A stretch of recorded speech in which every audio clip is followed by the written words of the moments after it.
Hey guys, Venetia here. Welcome back to my channel. As you can tell by the title, this video is going to be my NCLEX experience. I've been waiting to film this as well. If you have watched my other video, the one where I said that I passed my NCLEX, I talk about how I did the PVT trick, which works. It worked for me. I did the PVT trick. And what else? And my reaction to passing. If you haven't watched it, pause this video and go watch it and then come right back. Okay, so this video is going to be about my NCLEX experience. It's going to be kind of short because I'm just going to talk about, things leading up to the NCLEX and things like that. So I actually, while in school, I would say around June-ish, probably even earlier, because I am such a organization freak and I like everything to be perfect. I already registered for my NCLEX. We had the lady that's in charge of our program, she came and she spoke with us and she said today, like, this time is a perfect time if you want to already register for NCLEX. So I already did that, and I think that was like I think it was beginning of June. Beginning or middle of June, I already registered for my NCLEX. I paid the $130. For those of you who have taken it or you already registered to take it, you know that you have to pay $130 to the Board of Nursing to like register for the test, and then you have to send your transcripts, which just goes automatically. You do your transcripts. I had to pay $40 for the background check, and then I did my fingerprints, which was like 20 bucks, I want to say. I got them done from somebody for 20 bucks. So I did all that, and then after a while you pay, or right away you can pay the $200, and you pay the $200 to Pearson. Now that allows you to receive your ATT, which is your authorization to test. That allows you to receive your ATT. Then once you get your ATT, you can schedule the exam to actually sit for it. So you go in there and you choose a date and all that stuff. They give you like a code, or like yeah, I'm pretty sure it's like a code. They give you a code. Then you go on the Pearson website and type in the code, and then it gives you days, and it gives you where the NCLEX is closest to you. So you can just choose one of those sites. You can choose a faraway site, you can choose a close site. It's up to you, but you can choose one of those sites. Then you choose your date that you want to test. My date I chose was August 17th. Now I registered and did this probably on the 20th or so of July. No, I'm lying. I did not do this on the 20th of July. I was in Florida on the 20th. I went to Florida from the 17th to the 24th. So I probably did this on like the 25th, I want to say. I did it on the 25th because the 26th I started my UWorld account. So the 25th, I want to say, is when I got my ATT, and I registered for August 17th because I said that's probably the farthest out I want to, be able to study. I don't want to do it early, and I didn't want to wait until I was already in school. I want to just start it or do it before I went to school. And I did it Thursday, and I start school Monday. So I did the 17th, and I started the 21st. So that was a perfect amount of time. I didn't want to take it while I started school because it's too much stress. So I scheduled it for the 17th of August. And since then, the 26th, I started my UWorld account, which stay tuned for that video. I will have a lot of information and a lot of things that I used on UWorld. And I have stuff that I wrote down to show you guys how I liked it and my review of it. So stay tuned for that video. It's coming up soon. But anyways, yeah, so I started my UWorld on the 26th of July, and I literally went straight into it. And I also started my new job. As you guys know, if you watched my video, I started my new job on July 31st. I had orientation July 31st, so I started my UWorld the 26th, and I was studying in between work and UWorld. That's all I did kind of after my quick vacation to Florida. I was at orientation, and when I wasn't at orientation for those long days, I was at home studying. When I wasn't working, when I was off or before I went to work and stuff like that, I would study UWorld, which was amazing. But I studied. Then I talked to my mentor, which I still call her my mentor, but she was my mentor for when I was in the LPN program, and she was in the RN program. But now she's already an RN. She's graduated. She works in the OR, so I'm so excited for her. She's an OR nurse, but I still call her my mentor. But she told me before NCLEX, do not study. Like the day before, don't study, don't do anything, just get a massage and relax. Now, I'm a broke college student, so I didn't have money for a massage, but I did relax, and I watched Dexter all day, and I just chilled, So the day before, I didn't do anything, literally, but I did go drive to the site. Now the site was only 1.1 mile away from me. It was super, super close because I do live in the city, which is technically not the city, but I live in town, I guess you want to say. So it was pretty close. So I just drove to where I was going to be testing, because I didn't want to do it in the morning because my test was at 8 a.m. and I did not want to be stressing out, you know, trying to find the place and trying to find the door and nothing like that. And if you get the email, it says arrive 30 minutes early. So I did the day before Wednesday. On Wednesday I did drive, and I found out where it was. I drove up to the door. I made sure it said the Pearson, you know, testing center on the door, and then I was like, okay, this is where I have to come. And it's super close. It was probably like not even 5 minutes, probably like 3 minutes. But if there's a light, if I catch a red light, because there's one light between me and the testing center, so, or like 2 lights, so it would probably be 5 minutes if I caught a red light. So it was literally like 3 minutes away. So I drove there, then I came back, and then okay, I got all my things ready, and I got my license and all those things ready. And then the morning of the NCLEX, I woke up at 6:30, and this was August 17th, and my test was at 8. So I woke up at 6:30, you know, took a shower, got ready. I ate breakfast. Normally, you know, everybody says eat a big breakfast, you know, eat a lot, but I didn't have the ingredients for a big breakfast. So you guys probably watched my vlogs before. I had those 2 little sandwiches, but I was so nervous. I took a bite of one and then I threw the rest away. I was so scared, but I did drink a huge cup of orange juice, which was helpful. And I ate a plum, so that was good too. So then after that, I left the house around 7:34, which I planned on leaving the house around 7:30, 7:25. But I got late and I was just so nervous. So I left the house around 7:34, but I got there like at 7:40-ish. So I walked in and I seen one of my friends. She's in my program. She was taking the test the same day as me. So we sat down. But there's only 6 of us taking the test. I don't know. I only know it was 3 of us taking the PN. I don't know what the other 3 were taking. Because there's like different tests that you can take in that one building.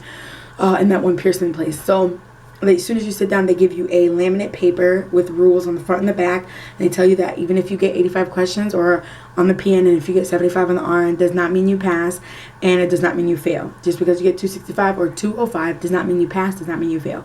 So because some people have it ingrained in their minds, if they get 85 or 75, that means they pass automatically. Or if they get 205 or 265, they think they failed automatically, which that is not the case. So I want you guys to quickly take that out of your brain. Just because you get 75 does not mean you pass. Just because you get 265 doesn't mean you fail. So just as easy as somebody with 75, they can fail. So in 265 they can pass. So just think. They gave us the rules, and you know, you read them or whatever. And then he says, okay, once it hits about 8 o'clock, he says, okay, and then he calls you by how you came in. So I came in last, so I got called last. So he called everybody, and then they literally he takes your license. He, I think, verifies it somehow. I don't know how they got a license number. Or he types it in. I don't know. But they verify it somehow, or your name and your address. And then he makes you do this palm scan, which literally is like this little box, and then it has like some prongs. It has like 2 prongs, and you have to put your hand like this is like the prong. Yeah, your middle finger is the only one in between the prong, and you put your hand on the prong like this, and you put it, and like the palm scan gets this. So you put it, and then they get it twice, and then they say left hand, and you do the same thing. And then they say it's time to verify. So then you do right hand again, and then you do left hand again. Then you sit down, they take your picture. After they take your picture, they give you a license, and then he tells you to put all your stuff in a locker. If you have a phone, they put it in a baggie. But me, I already knew that they were going to do that, so I didn't even bring my phone in. And I would advise you guys not to bring it in either. I just left my phone and everything else like that, electronic-wise, in my car. So I didn't even have to go through the trouble of having it in a baggie and worrying about me looking at it, you know. So I didn't want to do any of that. So I just left all my electronics in the car. I just brought in my license and my lunchbox that had a bunch of snacks in it, just in case I had to stay for the 4-hour max or whatever.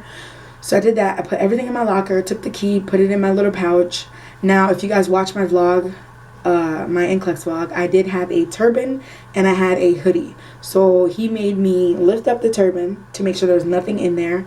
He made me, you know, open my hood to make sure there's nothing in there, open my pockets, and it was just my license and the key that they gave me to the locker. Nothing was in there. So, I mean, because my hair was not done, that's the only reason why I wore a turban. And because I knew that night I was going to go to wine and painting. So I was like, I'm just going to leave my hair twisted so I can take it out for the event that I was going to. But you certainly I would advise not to wear a turban. Don't wear a hat. Don't wear anything else like that suspicious, because they're going to make you take it off anyways. So, yeah, next year I won't wear nothing on my head, or like I won't wear a hoodie. I'll just wear a regular sweater. But anyways, so yeah, so then Once you get two, after you pass him, you go to another guy who's right before you get in the room. He gives you some rules to read. He made me take off my glasses, and he inspected them, make sure there was nothing on there, make sure there's no cameras, no radios, no nothing on there. After that, he did my palm scan again. He made me read some rules, did my palm scan again, make sure it was me. And then he gave me a laminate. It looks like graph paper. That's what it looks like. Like, as soon as I see it, I'm like, this is like graph paper. He gave me a long laminate graph paper with a pencil or like a marker, but it was like a marker pen thing. And some people say you can't erase, but if you just write something down, it erases perfectly fine. So he gave me that, and then he takes you to your seat. He logs you in, and after that, you sit down. There's two sets of earphones. One is like a blackout earphones, and the other one's like audio. So if you have like an audio question or something like that, you would use those. So I went and I used the blackout ones, and literally, not blackout, but I guess blackout, you can't hear anything.